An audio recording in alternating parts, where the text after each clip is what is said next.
O tema do De Casa em Casa dessa semana é a recompensa do discípulo. O texto bíblico que nós usamos como base para essa meditação está no livro de Mateus, capítulo 6, versículos 19 a 21, na continuação do texto da semana anterior.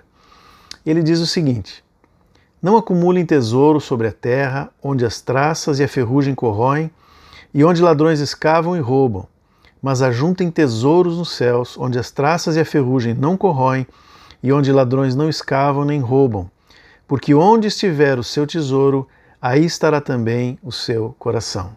Na semana passada, nós vimos como Deus aprecia que nós façamos de coração todas as coisas que Ele nos pede.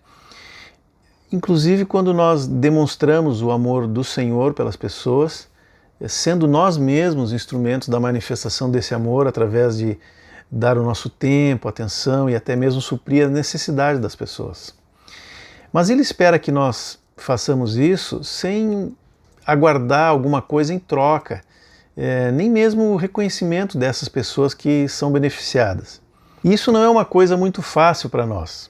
Pode não parecer, mas essa atitude, na verdade, ela é muito difícil para o ser humano, porque a nossa carne ela sempre quer receber algo em troca. Até que nós realmente somos conquistados pelo Senhor e aí então dedicamos ao Senhor, dedicamos a Ele tudo que nós temos e somos.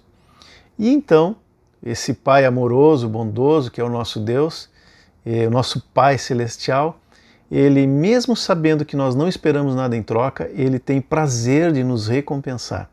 É por isso que Ele disse, nós vimos isso na semana passada, que aquele que vem em secreto te recompensará. No Evangelho de Marcos, capítulo 10, Jesus diz aos discípulos que era muito difícil para os ricos, é a expressão que ele usa ali, mas na verdade ele está falando daquelas pessoas que se apegam às riquezas desse mundo, o seu coração está comprometido com essas riquezas. E Jesus estava dizendo que era difícil para essas pessoas entrar no reino do céu, justamente porque eles amavam mais ou estavam mais apegados àquelas coisas que são próprias desse mundo. E os discípulos se deram conta do que Jesus estava falando, até porque alguns deles tinham alguma certa riqueza, a família deles, né, eram empresários na época, mesmo aqueles pescadores, eles tinham o seu negócio. Outros tinham alguma posição, como é o caso de Mateus, que além de ser um homem rico, ele também era reconhecido pelos romanos, apesar de odiado pelos seus compatriotas judeus. Mas todos eles, tanto Pedro, João, Mateus, todos os discípulos tinham largado tudo para seguir a Jesus. Então Pedro, ouvindo o que Jesus falou, reagiu àquilo e perguntou ao Senhor: Senhor, e quanto a nós, que deixamos tudo, até família, amigos, bens, para te seguir? A resposta de Jesus para Pedro e para os outros foi que eles receberiam, ainda nesse mundo, muito mais de tudo aquilo que eles abriram mão.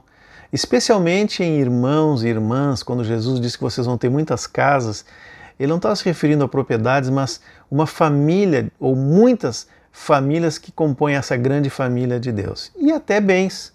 E Jesus ainda põe um detalhe, mas com perseguição nesse mundo. Mas o foco do Senhor estava realmente na vida eterna, que é a maior e melhor recompensa que nós podemos ter para nós que somos homens pecadores, que nunca fizemos nada para receber esse benefício que recebemos do Senhor de graça. Então, mesmo que o Senhor nos dê prosperidade aqui nessa vida, há de fato uma recompensa bem maior aos que não estão atrás dessa prosperidade terrena. Essas pessoas podem usufruir dessas riquezas, daquilo que o mundo oferece, mas o seu coração está livre com os olhos nos céus. Nós não precisamos fazer um voto de pobreza ou viver em algum tipo de isolamento completo ou anonimato aqui para receber alguma coisa depois do Senhor. Nós não estamos falando de uma troca. Se fosse assim, se eu fosse fazer algo aqui para depois receber uma recompensa lá no céu, isso seria algum tipo de negócio com Deus. Que é exatamente o que fazem as pessoas quando estabelecem promessas para ídolos, para santos, para... enfim. Mas com Deus não é assim. Com os discípulos de Jesus não é assim. A questão é que o nosso coração tem que estar ajustado à vontade do Senhor. E assim nós vamos viver bem em qualquer situação, tendo ou não tendo recursos. A questão então não é o que temos ou não temos nesse mundo, mas aquilo que vamos receber do Senhor na vida eterna. Então, afinal de contas, que recompensa celestial é essa que Jesus falou aos seus discípulos? Bom, para que os discípulos entendessem, e nós também, o Senhor explicou esse assunto usando dois tesouros, o exemplo de dois tesouros. Um que fica aqui na terra e outro que está guardado nos céus à nossa espera. Se a gente for olhar os versículos anteriores do capítulo 6, nós percebemos que o ser humano ele tem uma inclinação natural de buscar algum tipo de recompensa, de reconhecimento. Falando de uma forma mais genérica, algo em troca daquilo que ele faz, uma retribuição aqui nessa vida. E Jesus foi bem claro naqueles versículos, especialmente no versículo 16 de Mateus 6, quando ele diz que os escribas e fariseus que agiam dessa forma, tudo que eles faziam, eles esperavam o reconhecimento, o louvor dos homens. Jesus disse, eles já receberam a sua recompensa. Então, em outras palavras, aqueles homens estavam acumulando alguma coisa que na visão deles tinha valor, mas um valor terreno, uma riqueza dessa terra. Se passaram 2000 anos, mas o desejo do coração dos homens continua o mesmo. O problema é que sucesso e riqueza nesse mundo não duram para sempre. Aliás, são extremamente passageiros. Tudo que nós ganhamos nesse mundo se desgasta e às vezes pode até ser tirado. Outro problema é que esse tesouro acumulado na terra, ele nunca satisfaz completamente o homem. Como o coração não está ajustado à vontade de Deus, há uma constante insatisfação. Nós podemos dizer que quando o homem vai atrás desse tesouro terreno, ele acaba se tornando escravo dessa própria busca e desse tesouro terreno. E sempre precisa de mais e mais e mais. Ao contrário, se a busca é por agradar a Deus e ter apenas o reconhecimento dele, o reconhecimento do Senhor, ou o louvor de Deus, que é uma expressão que também está na Bíblia, então nós temos um tesouro guardado nos céus, que satisfaz plenamente, desde agora.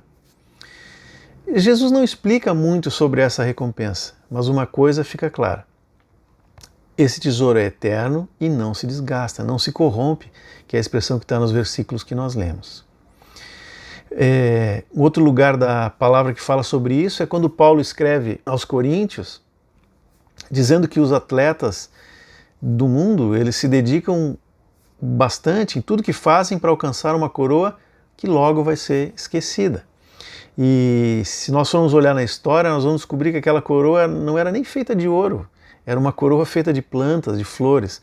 Mas mesmo que fosse feita de ouro, como são as medalhas que os atletas ganham hoje, o resultado seria o mesmo. Tanto o aspecto material do bem recebido, quanto a glória daquele momento, tudo se desfaz.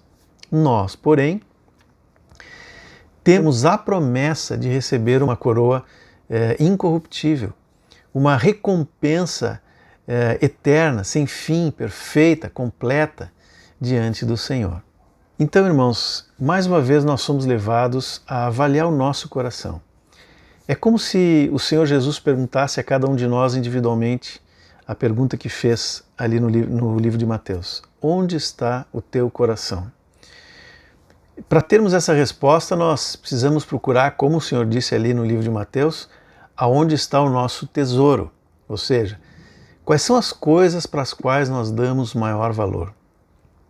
E uma vez que nós tenhamos essa resposta, e se precisamos ajustar alguma coisa à vontade do Senhor, na sequência, a definição daquilo que tem maior valor para nós vai ter reflexos nas nossas escolhas práticas. Aliás, todo o trecho que segue ali do Sermão do Monte, depois do versículo 22 do capítulo 6, ele vai tratar de escolhas que nós temos que fazer a todo momento. Para onde olhamos, como são os nossos olhos, a qual Senhor nós servimos, porque não podemos servir a dois senhores, e assim vai durante quase todo esse capítulo 6. Tudo se origina nessa pergunta de Jesus aos discípulos sobre o lugar aonde nós estamos investindo, se é que dá para dizer assim. Algumas semanas atrás eu estava falando para os jovens sobre o texto da meditação daquela semana, E eu usei uma figura parecida de duas contas onde nós depositamos ou investimos aquilo que recebemos do Senhor. Nada é nosso, tudo recebemos dele, mas aonde nós vamos investir? Uma conta está aqui na terra, a outra no céu. Onde estamos depositando nosso tempo, nossa força, nossa juventude, ou os anos que ainda restam para nós aqui na terra? Nós já paramos para pensar qual o investimento que nós fazemos na nossa vida prática que dará maior retorno? E eu não estou falando aqui de recursos financeiros, eu estou falando nessa perspectiva da vida eterna. Irmãos, o tempo da recompensa está chegando. O Senhor está voltando, Ele está às portas. Nós precisamos realmente sondar o que nós temos, sondar o nosso coração e ver o que nós temos considerado mais importante e mais valioso na nossa vida. Aonde temos colocado o nosso coração? Nós temos plantado para a eternidade e buscado essa recompensa celestial que o Senhor nos prometeu? Vamos orar, vamos meditar nesse texto do Sermão do Monte e depois vamos compartilhar isso no grupo com os nossos irmãos, aquilo que o Senhor falou conosco. Se precisarmos, vamos orar, vamos pedir, irmão, ora por mim. Está difícil para mim entender que isso ou aquilo ou determinada circunstância é algo que eu preciso abandonar por algo que tem maior valor para o Senhor. Nós temos o corpo para isso. Vamos orar, vamos compartilhar com os irmãos. Vamos clamar que o Senhor venha mudar o nosso coração quando for necessário ou nos fortalecer naquelas escolhas que realmente têm a ver com a vontade do Senhor para a nossa vida. Se orarmos assim, podemos ter certeza que o Senhor vai responder, porque Ele é o maior interessado em colocar o nosso tesouro e o nosso coração no lugar certo. Que o Senhor abençoe os irmãos nessa semana. Em nome de Jesus.